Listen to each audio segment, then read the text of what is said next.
아멘.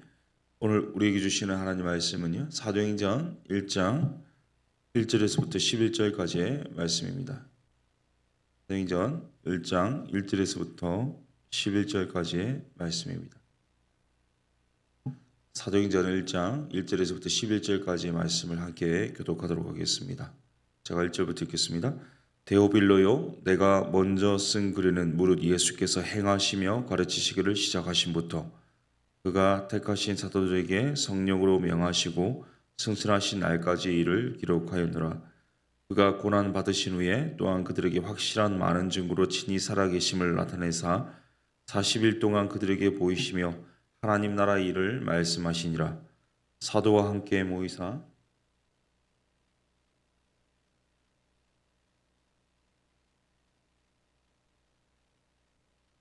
요한은 물로 세례를 베풀었으나 너희는 몇 날이 못되어 성령으로 세례를 받으리라 하셨느니라.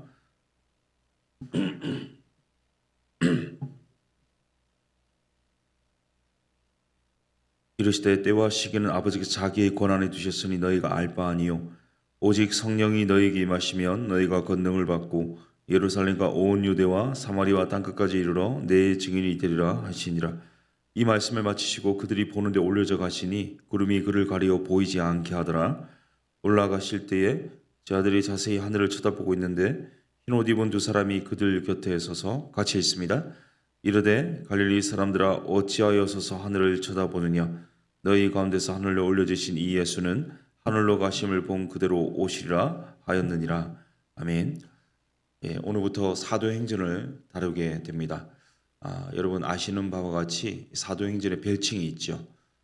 성령행전, 교회행전, 그리고 선교행전으로 불리기도 합니다. 이 저자인 누가가 쓴 두 권의 책 누가복음과 이 사도행전을 묶고서요 신약 교회서다 이렇게 표현하기도 합니다.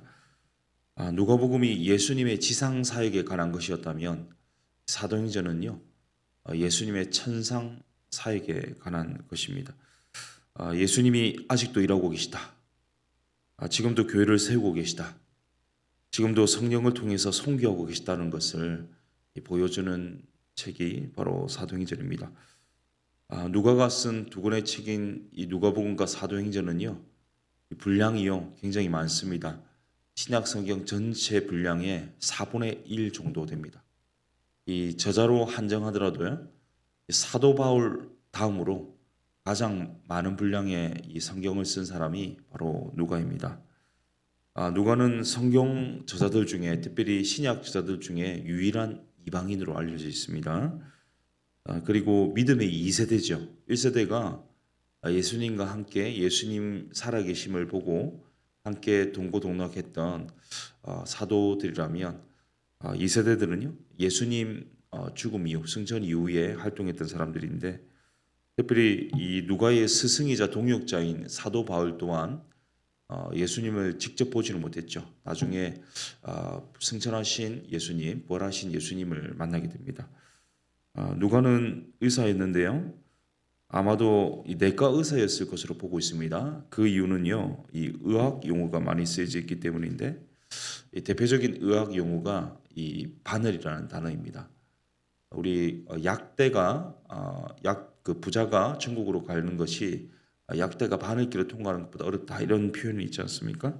이 대목에서 마태는요 이 바느질 할 때 쓰는 옷수선 할 때 쓰는 바늘 라피스라는 단어를 사용하고 있는데 누가드는 의사들이 이 상처를 꼬맬 때 사용하는 바늘인 벨로네라는 단어를 사용하고 있습니다. 1절을 보십시오. 1절을 한번 같이 읽습니다. 시작. 데오빌로요, 내가 먼저 쓴 글에는 무릇 예수께서 행하시며 가르치시기를 시작하심부터. 아멘. 이 데오빌로라는 이 이름의 뜻은요 하나님의 사랑을 받은 자라는 것인데 누가복음에서는 데오빌로에 관해서 이 각하라는 호칭을 쓰고 있습니다. 이 전통적으로 데오빌로를 보는 관점이 세 가지가 있는데요. 먼저 이 데오빌로가 헬라권에서 개종하여 예수를 믿은 첫 사람이라고 이렇게 표현하고 있습니다. 왜냐하면 당시까지만 해도 헬라인들을 향하여 쓰여진 복음서가 없었는데 헬라적인 관점에서 이 누가가 이 조술하여서 헬라인들을 돕기 위해서, 특별히 이 데오빌로로부터 대변되는 이 헬라인들에게 이 복음을 전하기 위해서 이 누가복음을 작성했을 것이다 보는 견해가 첫 번째 견해입니다. 두 번째, 이 누가가 바울의 주치이자 의사죠.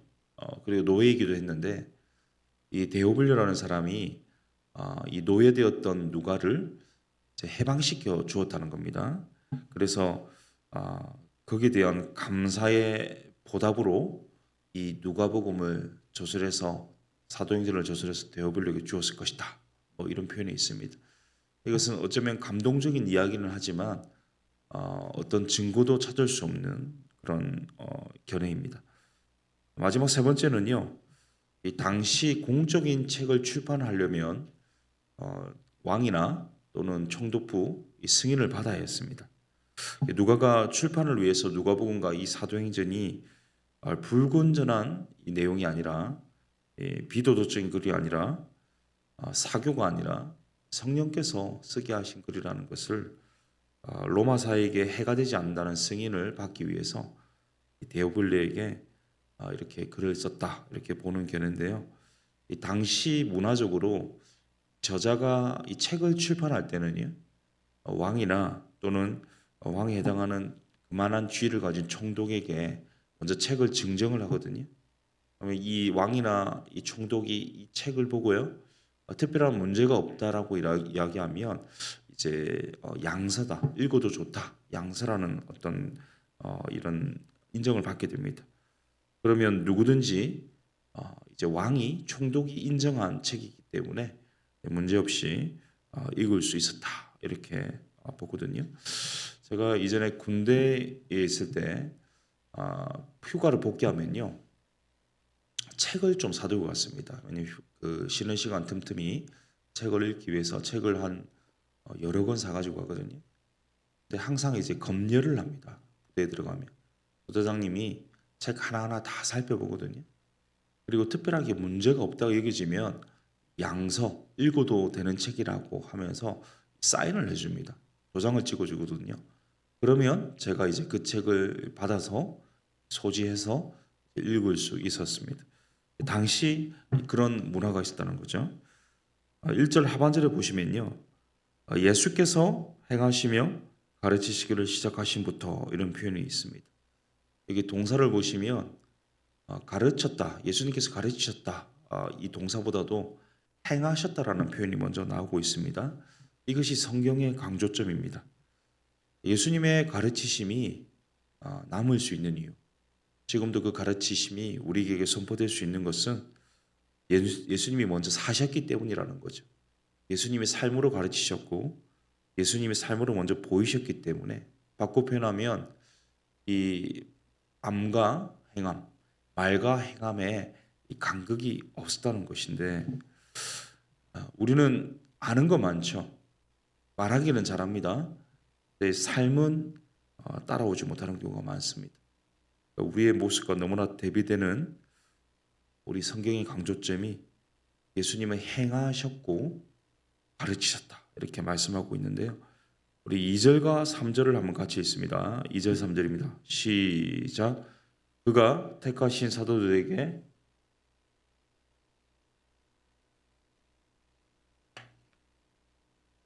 또한 그들에게 확실한 많은 증거로 친히 살아계심을 나타내사 40일 동안 그들에게 보이시며 하나님 나라의 일을 말씀하시니라. 아멘. 예수님께서 부활하신 후에 승천하시기까지 40일 동안 지상에 계셨습니다. 그리고 성경에서 기록된 것을 통하여서 보면 최소한 10번은요. 최소 7번에서 10번까지는요. 제자들에게 자신을 나타내 주셨습니다. 예수님은요. 40일 이후에 승천하실 계획이 있으셨기 때문에 이 40일의 기간에 굉장히 중요한 가르침을 주기를 원하셨습니다. 제자들에게 가르쳤던 주제가 있는데요. 그게 뭐냐? 바로 하나님 나라에 관한 것이었습니다. 3절 하반절에 있죠. 우리 마가복음 1장 15절을 보면요. 제가 읽겠습니다. 이르시되 때가 찼고 하나님 나라가 가까이 왔으니 회개하고 복음을 믿으라 하시더라. 예수님이 공생에 시작하실 때 선포하신 것이 뭐냐? 하나님의 나라입니다. 그리고 승천하시기 전에 40일 동안 지상사에게 마지막으로 선포하신 주제가 뭐냐? 하나님 나라였습니다. 예수님의 관심사는요, 하나님 나라였습니다. 하나님 나라가 무엇입니까? 우리 마키아벨리 군주론에 보면 국가의 3요소가 나오죠. 바로 주권과 백성과 영토입니다. 여기서 강조점은 주권입니다. 주권이 국민에게 있느냐, 주권이 왕에게 있느냐, 주권이 의회에게 있느냐에 따라서 이 왕의 그 나라의 통치 체제가 달라지지 않습니까? 이 하나님 나라는 뭐냐? 주권이 누구에게 있냐? 하나님께 있다는 겁니다. 하나님의 다스리심, 하나님의 통치가 임하는 곳은 그것이 바로 하나님 나라라는 것을 말씀하고 있습니다. 이런 맥락에서 보자면 이 하나님 나라가 우리 삶 속에 이루어져야 되죠. 우리 뜻하지 않게 가정에서 이 어려움을 당하는 경우가 있지 않습니까? 그러면 가정을 위해서 기도할 때 어떻게 기도해야 되냐면 우리 가정에 하나님 나라가 임하게 하여 주옵소서 기도해야 될 줄로 믿습니다. 왜냐하면 하나님의 통치가 하나님의 다스리심이 우리 가정에 필요하다는 반증입니다. 교회를 위해서 기도할 때도 마찬가지죠. 교회의 머리 되신 주님께서 다스리시는 하나님 나라가 이루어지게 하여 주옵소서. 우리가 속한 섬기는 부서에도요, 하나님 나라가 임하여 주옵소서. 이것뿐이 아니죠. 우리 직장이나 사업장이나 누구를 만나든 어디를 가든 하나님의 통치가 임해야 되겠습니다. 하나님 나라가 이루어지게 하여 주옵소서 기도해야 합니다. 이 사도를 보시면요, 제가 있습니다. 사도와 함께 모이사 그들에게 분부하여 이르시되 예루살렘을 떠나지 말고 내게서 들은 바 아버지께 약속하신 것을 기다리라 이렇게 말씀합니다. 우리 주님께서 예루살렘 떠나지 말고 약속하신 것 기다리라 이렇게 말씀하는데요. 우리는 이 말씀 볼 때 그냥 몸이 건조하게 받을 수 있거든요. 예루살렘에서 그냥 기다리라 하셨구나. 때가 되면 주시겠구나. 뭐 이렇게 생각할 수 있는데요. 조금만 곰곰이 생각해 보면요. 이 구절이 굉장히 의미가 있는 구절이라는 사실을 깨닫게 됩니다. 왜냐하면 제자들의 입장에서 한번 생각해 보십시오. 제자들에게 있어서 예루살렘은 어떤 곳입니까? 물론 예루살렘이 수도이기도 하고 성전이 있는 곳이기 때문에 중요하니까 이곳에 머물러라 했겠구나 생각할 수 있겠지만요. 예루살렘은요, 제자들의 입장에서 보면 예수님 배신한 곳입니다. 자신의 목숨 부지하고자 예수님 부인하고 그 자리에서 도망갔던 기억이 있는 곳이 어디냐? 바로 예루살렘입니다. 자신의 무기력한 인성 그리고 처절하고 적나라하게 자신들의 실패가 낱낱이 드러난 민낯이 드러난 곳이 어디냐? 예루살렘입니다. 예수님께서 부활하셨을 때 제자들을 만나시죠. 엠마오로 가는 도상에서 제자들을 만나십니다. 그러니까 괜히 제자들이 낙향한 것이 아닙니다. 예루살렘에서 실패가 있었기 때문에 실패한 자리에서 도망가고자 했던 겁니다. 제자들이 예루살렘 예수님이 십자가에 달리시고 나서 예루살렘에 머물지 않았거든요. 어디로 갑니까? 갈릴리 가지 않습니까? 그러니까 그 실패의 자리에 있고 싶지 않았던 겁니다. 그런데 예수님께서 어디에서 성령을 약속하신 성령을 기다리라고 말씀하시냐면요. 너희들이 실패했던 그 예루살렘에서 너희들이 실패했던 민낯을 낱낱이 보면서 그 자리에서 성령을 기다리라 말씀하십니다. 이것은요. 너희가 실패했던 자리, 너희들의 약함, 너희들의 이 인간성, 너희들의 부족한 모습들을 인정하라는 거예요. 응시하라는 겁니다. 그래야만 비로소 부활의 증인이 될 수 있다라는 것입니다. 예수님께서 제자들에게 예루살렘 떠나지 말라고 했던 것은요, 이 자신들의 실패, 자신들의 실체를 처절하게 절감할수록 우리 주님께서 승천 이후에 성령을 주시고 성령님이 임재하실 때 다시 일어설 수 있고요. 이제는 두 번 다시 반복하지 않고 사람을 낚는 업으로 이 사명을 감당할 수 있음을 보시고 우리 주님께서 말씀해 주신 것입니다.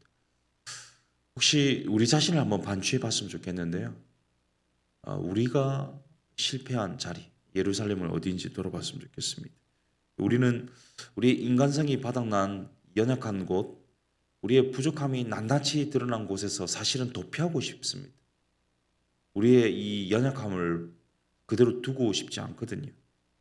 그런데 우리 주님께서는요, 어, 실패한 자리가 어디냐? 그것이 바로 있어야 될 자리다.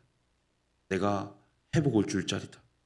그 넘어졌던 자리, 실패했던 자리, 눈물 흘렸던 자리가 바로 약속하신 성령을 기다릴 자리다. 이렇게 말씀하십니다. 왜냐하면 성령이 어떤 분이냐면 어제도 말씀드렸지만 성령은요, 우리를요, 혼돈하고 흑암 가운데 있고 정리되지 않는 우리 삶 가운데 임재하셔서 종돈하고 다시 정리하시고 배열하시고 회복하셔서 이 창조하시는 곳이 어디냐? 바로 성령의 사역이거든요. 그러니까 우리의 이 실패를 다시 회복시켜 주셔서 재창조, 새로운 창조로 우리를 새롭게 세우기 위해서 우리 그 자리에서 성령을 기다리라. 실패한 자리에서 기다리라 말씀하고 있습니다. 누가복음 24장을 보시면요, 이렇게 말씀합니다. 볼지어다 내가 내 아버지께서 약속하신 것을 너희에게 보르리니 너희는 이로부터 능력으로 입혀질 때까지 이 성에 머물러 하시니라. 이렇게 말씀하고 있습니다. 우리로서는 실패한 자리에서요, 회복할 수 없거든요. 우리로서는 그 난간을 극복할 수 없습니다. 그렇기 때문에 성령의 충만함이 필요합니다. 성령이 오셔서 우리의 이 모든 문제들을 회복시켜 주시고 다시 능력으로 이렇게 세워 주셔야만 우리가 이 주님의 이 사명을 감당할 수 있다는 사실입니다. 오늘 본문에서 모든 구절이 중요하지만 특별히 중요한 구절이 8절이거든요. 우리 8절 너무나 잘 아는 8절 말씀 같이 읽습니다. 시작. 오직 성령이 너희에게 임하시면 너희가 권능을 받고 예루살렘과 온 유대와 사마리아와 땅끝까지 이르러 내 증인이 되리라 하시니라. 아멘. 우리에게 주님의 능력이 필요하죠. 성령이 필요합니다. 왜요? 성령이 우리에게 임하시면요, 우리를 재창조하시거든요. 실패의 자리에서 권능을 주시고 능력을 덧입혀 주셨어요. 이 실패를 딛고 일어서게 하시고 새로운 각오와 새로운 이 도전을 주셔서 이제 이 사명의 자리를 감당하게 하시는 겁니다. 성령이 우리에게 임하시면 우리가 권능을 받고 능력을 덧입고 우리의 실패를 딛고 일어서서요, 예루살렘으로 가야 됩니다. 곧 우리가 사는 일상의 현장, 사마리아로 갑니다. 지리적으로, 지역적으로 조금 더 확장된 국가적이고 민족적인 곳, 그리고 땅끝으로 가야 됩니다. 더 나아가서 세계적이고 영적인 불모지인 사명의 자리로 가서 주님의 증인이 되어야 됩니다. 이 부활의 증인으로, 십자가의 증인으로 살 수 있을 것이다. 성령으로 덧입혀질 때, 성령 충만하게 될 때 비로소 우리가 그 사명 감당할 것이다. 이 말씀해 주십니다. 사랑하는 성도님 여러분, 예수님 주님이시다, 예수님 그리스도이시다 믿고 고백하십니까? 그렇다면 예수님 믿을 때 내주하시는 성령을 의지하실 수 있기를 바랍니다. 성령께서 충만히 임재하여 주시옵소서. 권능 주시고 능력 주셔서 일어서게 하시고 실패를 딛고 회복하게 하여 주셔서 이제 성령의 충만함으로 부활의 증인으로, 예수의 증인으로 이 사명의 자리에서 주님 증거하며 살아갈 수 있게 하여 주옵소서. 오늘도 우리 가정에서 또는 이 오리역과 구미동과 정자동과 죽종과 수지와 성남과 용인과 강교에서 나아가서 대한민국과 이 민족 북한을 위해서 또 세계를 위해서 기도할 뿐만 아니라 이 복음 증거하며 복음을 위해 살아가는 이 선교사적인 삶, 이 선교적인 삶을 살아가는 우리 모두 되실 수 있기를 예수님의 이름으로 축복합니다. 우리 함께 기도하겠습니다. 우리 주님께서 주신 사도행전 1장 8절의 다른 버전인 대위임 명령인데요, 마태복음 28장 19절 20절입니다. 너희는 가서 모든 민족을 제자로 삼아 아버지와 아들과 성령의 이름으로 세례를 베푸고 내가 너희에게 분부한 모든 것을 가르쳐 지키게 하라. 내가 세상 끝날까지 너희와 항상 함께 있으리라. 실패의 자리에 찾아오셔서 능력 주시고 권능 주시고 회복시켜 주시고 일으켜 세워주시는 분이 성령이신데요, 그 성령을 힘입어서 모든 민족을 제자 삼기 위해서 오늘도 가야 되겠습니다. 모든 민족 제자 삼기 위해서 오늘도 가서 하나님의 이름으로 삼위 하나님의 이름으로 세례를 베풀어야 되겠습니다. 오늘도 모든 족속으로 제자 삼기 위해서 성경적 가르침을 전하고 지키게 하는 그런 선교적인 삶을 살아가도록 인도하여 주옵소서. 성령 충만을 주옵소서. 우리 말씀 기억하면서 합심으로 기도하겠습니다. 살아계신 하나님 아버지, 오직 실패의 자리, 나의 민낯이 낱낱이 드러난 그 자리에서 도피하지 말고 오히려 성령을 기다리라 말씀하십니다. 이 성령 충만하면요, 하나님 내가 실패를 딛고 일어설 수 있음을 믿습니다. 이 성령 충만하면 내가 나의 삶으로 허덕이는 것이 아니라 오직 주님의 증인으로, 부활의 증인으로 살 수 있음을 고백합니다. 오늘도 내주하시는 성령께서 임재하시고 역사하여 주셔서 능력으로 임하셔서 성령 충만하게 하여 주시옵소서. 실패를 딛고 일어서고 오직 주님의 증인으로 살기를 원합니다. 주님, 이 가정에, 나의 심령에 하나님 나라가 임하게 하여 주옵소서. 우리 가정에 하나님 나라가 임하게 하여 주시옵소서. 더사랑교회에 하나님 나라가 임하게 하여 주옵시고, 우리가 살고 있는, 우리가 이웃하는 이 지역과 직장과 또 이 나라와 민족과 이 세계 가운데 하나님의 나라가 임하게 하여 주옵소서. 하나님의 통치를 구합니다. 하나님의 다스리심을 구합니다. 하나님, 오늘도 임재하여 주셔서 다스려 주시옵고 주의 부활의 증인으로 능력 있게 오늘 하루를 승리하며 살아갈 수 있도록 하나님 역사하시고 사용하여 주시옵소서. 하나님 나라를 경험하고 누릴 수 있기를 원합니다. 주님 임재하여 주시옵소서. 함께하여 주시옵소서. 우리 교회를 위해서 계속해서 기도하기를 원합니다. 우리 세워주신 리더들을 위해서 기도해 주십시오. 특별히 우리 다음 세대를 위해서 기도할 때에 오늘부터 오하나가 시작되거든요. 그동안 기도하고 준비했던 오하나를 통하여서 우리 다음 세대가 이 말씀 암송과 또 이 여러 가지 활동을 통하여서 주님 증인이 될 수 있도록 주님께서 도우시고 역사하여 주시고 성령께서 간섭하여 주셔서 오늘 충만히 임재하여 주시옵소서. 우리 박민아 전도사님, 송은임 부장님과 모든 스태프들, 그리고 우리 함께하는 부모님들과 참여하는 우리 모든 어린이들이 오직 이 원화 프로그램을 통해서 성령의 충만함을 더 있게 하여 주시도록 기도했으면 좋겠고요.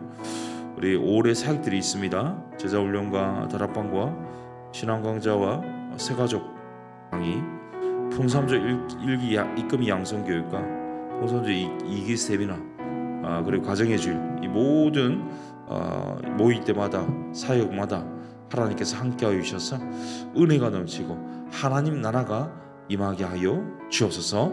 우리 교회를 위해서 기도하신 후에 우리 개인 기도하시고 돌아가도록 하겠습니다. 기도하겠습니다. 살아계신 하나님 아버지, 더사랑교회를 통하여서 일하실 하나님의 놀라운 계획들을 기대합니다. 하나님 세워주신 우리 모든 리더들 성령으로 충만케 하여 주옵소서. 능력으로 충만케 하여 주옵소서. 그래서 하나님의 이 증인으로서 모든 일들을 감당하시기를 간절히 소원합니다. 주님 역사하여 주십시오. 임재하여 주십시오. 동행하여 주십시오. 함께하여 주십시오. 하나님 나라가 임하게 하여 주시옵소서.